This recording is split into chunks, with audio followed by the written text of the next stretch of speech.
Y buenos días. Mi nombre es Eduardo Cusbueno Olarte. Hoy vamos a tratar un tema bastante complejo de las normas internacionales de información financiera para Colombia. Un tema que los contadores y los empresarios no quieren ahondar, ni les interesa por ahora. Tal vez las multinacionales lo tomen en cuenta, mas no se sabe si le dan una aplicación verdaderamente técnica y ajustada a la ley. De acuerdo con la banca colombiana, de acuerdo con las prácticas de las pequeñas y medianas empresas y las grandes empresas y multinacionales, aplicar la normatividad relacionada con la NIC 12 o la sección 29 de las pymes, hay que someterlo a una serie de evaluaciones previas. Pues bien, el impuesto diferido surge del tratamiento a algo que llaman las diferencias temporarias.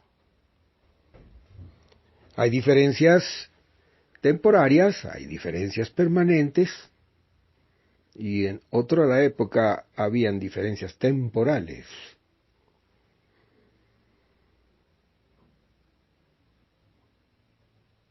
El párrafo 29.2 del estándar para pymes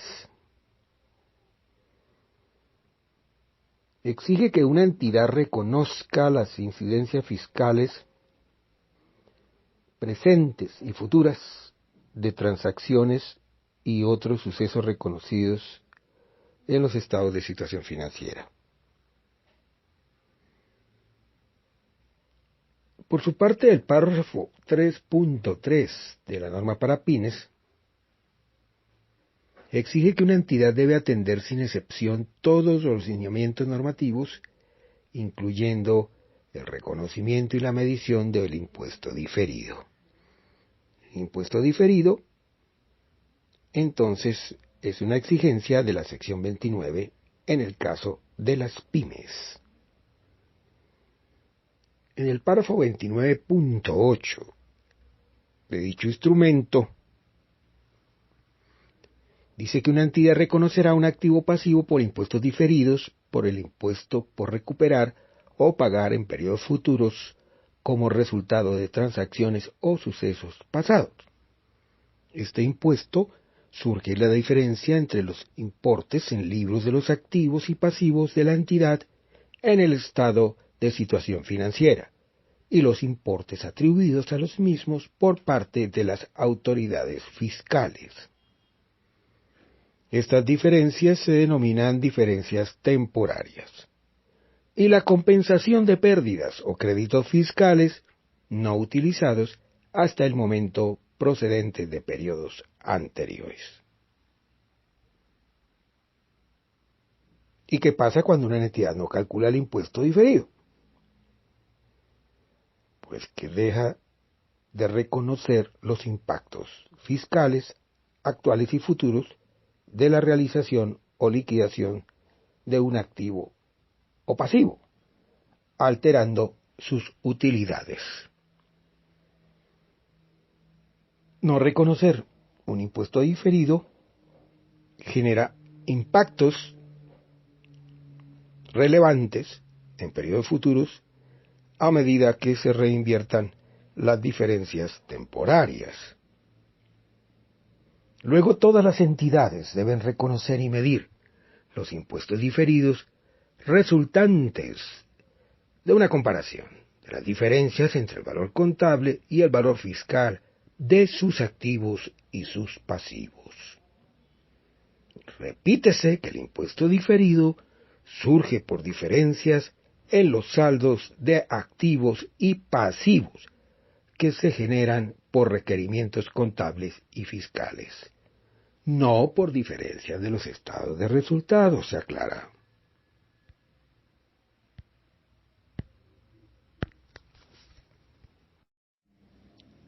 Los estados de situación financiera se preparan bajo el principio de acumulación o devengo.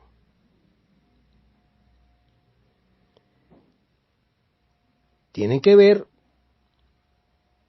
al analizar ese principio, el impuesto diferido, que está de una u otra manera integrado a los cálculos de tipo tributario.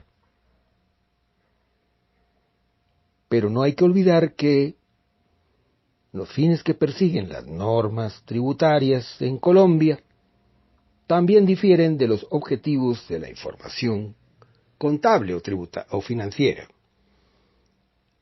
Antes era la contabilidad tributaria, o tributarizada, como decían algunos expertos contadores. Hoy en día existe esa separación. Una cosa es lo tributario y otra es lo contable. Los estándares internacionales establecen indicaciones acerca de cómo se reconocen y se miden los impuestos a las ganancias. Y una de esas mediciones tiene que ver con el famoso impuesto diferido,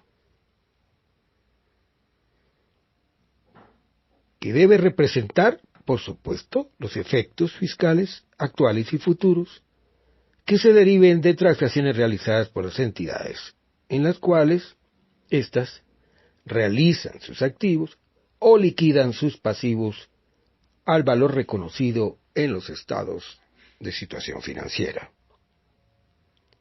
Si una entidad no reconoce el impuesto diferido, está incurriendo en errores en la medición de sus activos y pasivos, se recuerda, por el desconocimiento de los impactos fiscales derivados de esas transacciones.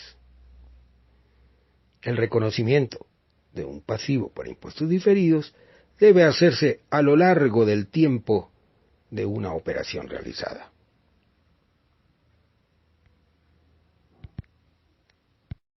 Es pertinente aclarar que en Colombia hay tres grupos: el grupo 1, el grupo 2 y el grupo 3, así se denominan. El grupo 3 tiene que ver con las microempresas. Esas microempresas no deben realizar el cálculo de impuesto diferido. Déjese claridad al respecto. Y recuérdese nuevamente que la sección 29 del estándar para pymes y la NIC 12 para plenas tratan el tema del impuesto diferido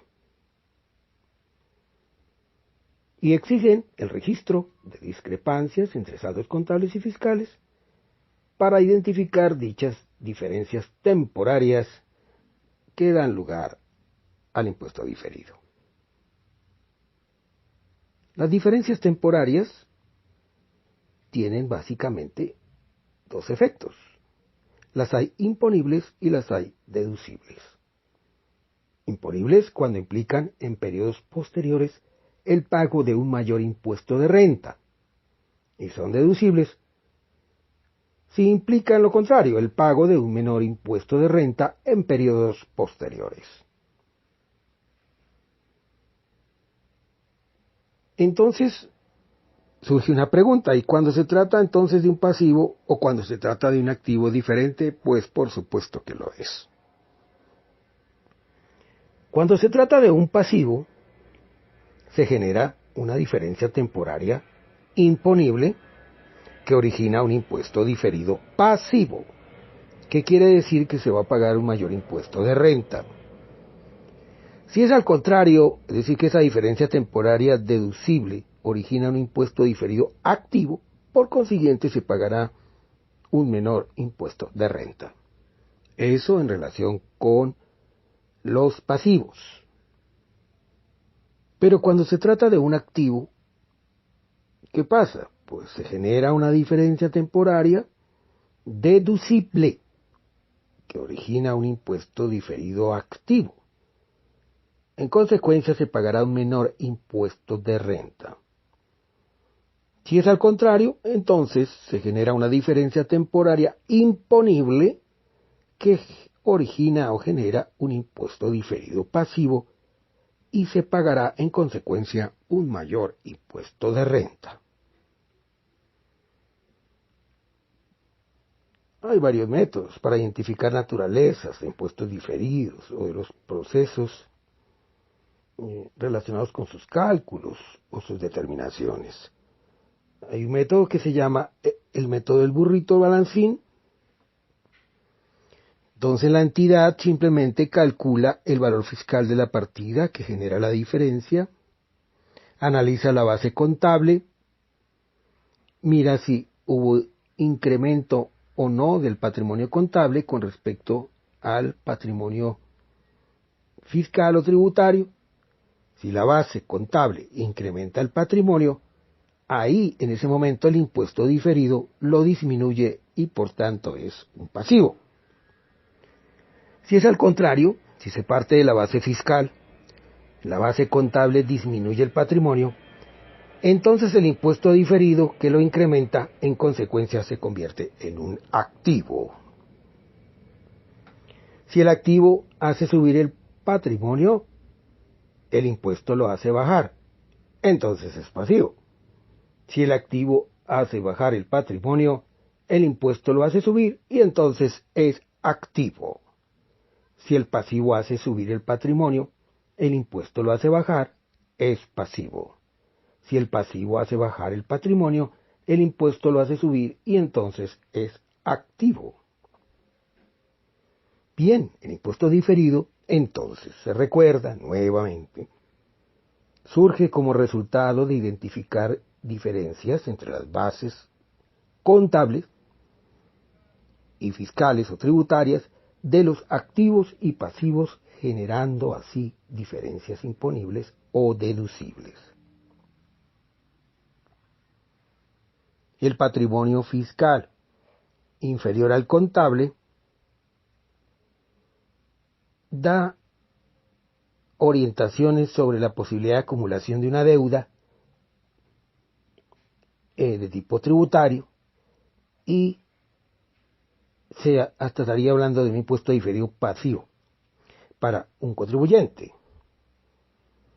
Si por el contrario el patrimonio fiscal es superior al contable, entonces hay pistas de pagos en exceso o valores favorables al contribuyente y por tanto se entiende un impuesto diferido activo para ese contribuyente. Pues bien, conforme a los lineamientos de la NIC 12, la sección 29, que hemos hablado ahorita respecto a las plenas y respecto a las pymes, las diferencias temporarias surgen de revisar las cifras que se han reconocido como activos o pasivos y cuya liquidación necesariamente va a afectar el impuesto de renta. En los estados financieros se reconocen y miden los activos y pasivos de acuerdo con los manuales de políticas contables y de conformidad con las NIF. En las declaraciones de impuestos se reconocen y miden los activos y pasivos de acuerdo con el estatuto tributario y sus normas complementarias. Se recuerda entonces que las diferencias temporarias, no temporales, sino temporarias, tampoco permanentes, sino diferencias temporarias, que tienen que ver con el impuesto diferido, son de dos clases, imponibles y deducibles. Imponibles implica en periodos posteriores el pago de un mayor impuesto de renta, y deducibles implican, por el contrario, en periodos posteriores el pago de un menor impuesto de renta. ¿Y qué pasa con los activos y con los pasivos? Con los activos, si la base contable es superior a la base fiscal, existe una diferencia imponible y se genera un impuesto diferido pasivo. Si la base contable del activo es inferior a la base fiscal, existe una diferencia deducible que genera un impuesto diferido activo. Y respecto a los pasivos, si la base contable es superior a la base fiscal, hay una diferencia deducible y genera un impuesto diferido activo. Si la base contable del pasivo es inferior a la base fiscal, existe una diferencia imponible que da lugar a un impuesto diferido pasivo. O sea, las diferencias deducibles generan impuestos diferidos activos y las diferencias imponibles generan un impuesto diferido pasivo.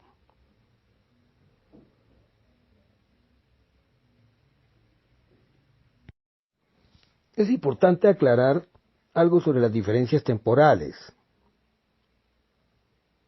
¿Por qué no se hace el ajuste sobre diferencias temporales,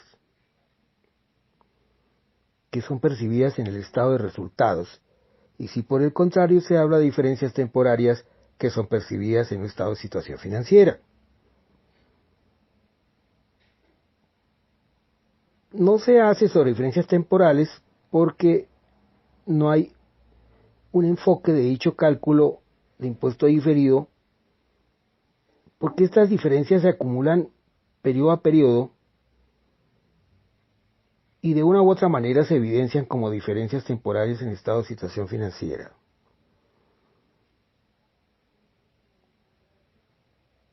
Lo que se aplica hoy en día y lo que tiene validez es que se determinan las diferencias de las partidas del activo y pasivo de los estados de situación financiera para calcular ese impuesto diferido en cualquier fecha de cierre, sin necesidad de recurrir a información de periodos pasados.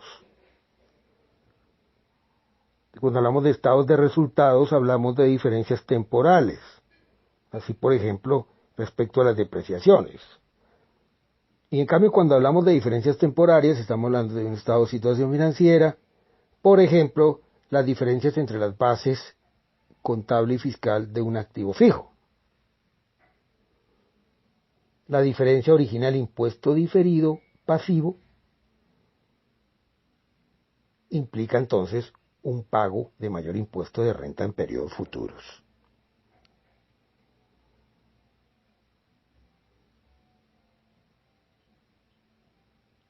El párrafo 29.16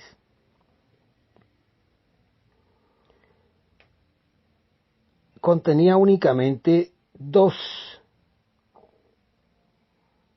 formas de reconocimiento de activos o pasivos respecto a impuestos diferidos.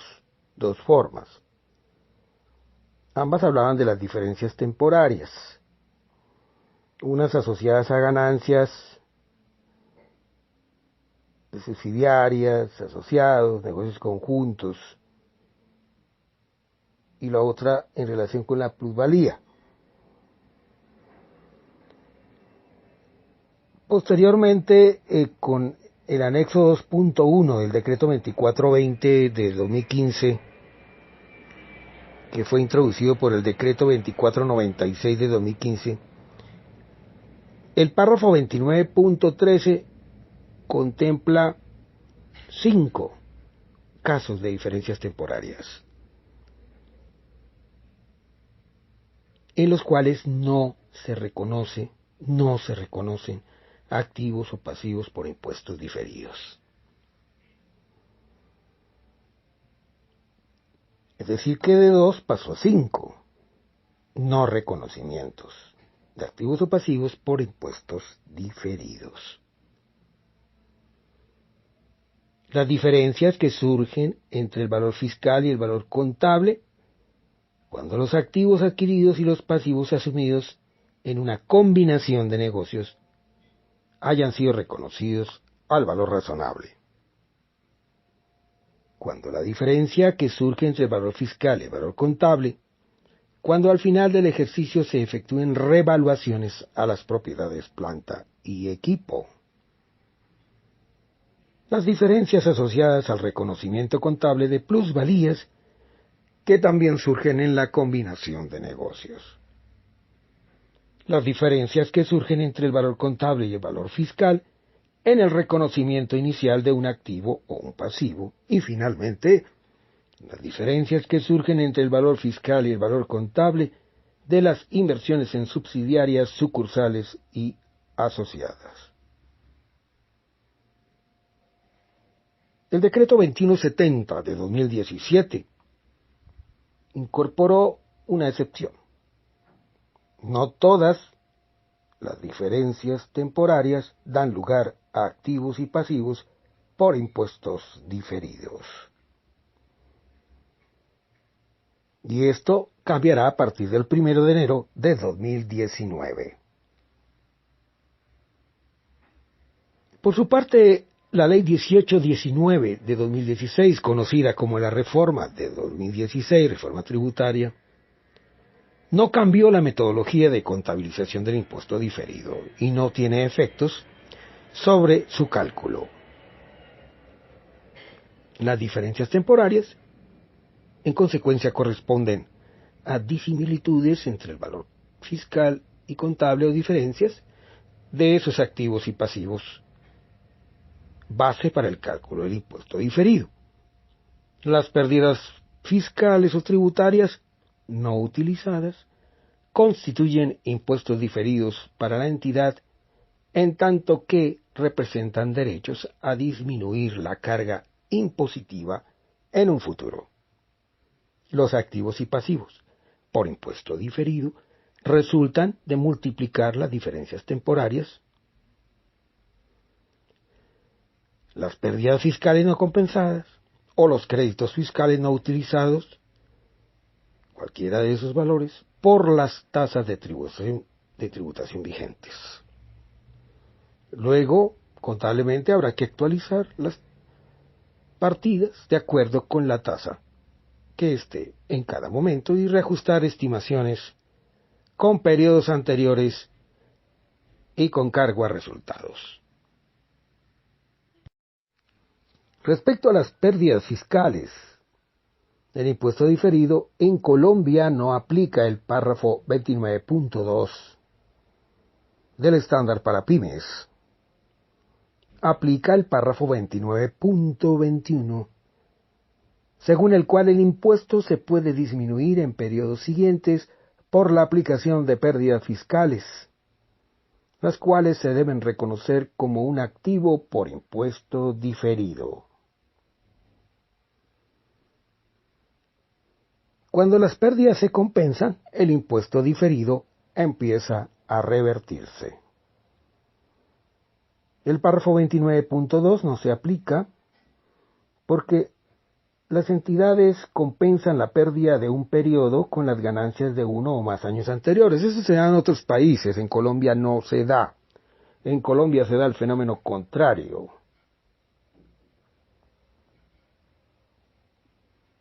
El párrafo 29.8 establece que una entidad reconocerá un activo o pasivo por impuestos diferidos por el impuesto por recuperar o pagar en periodos futuros como resultado de transacciones o sucesos pasados.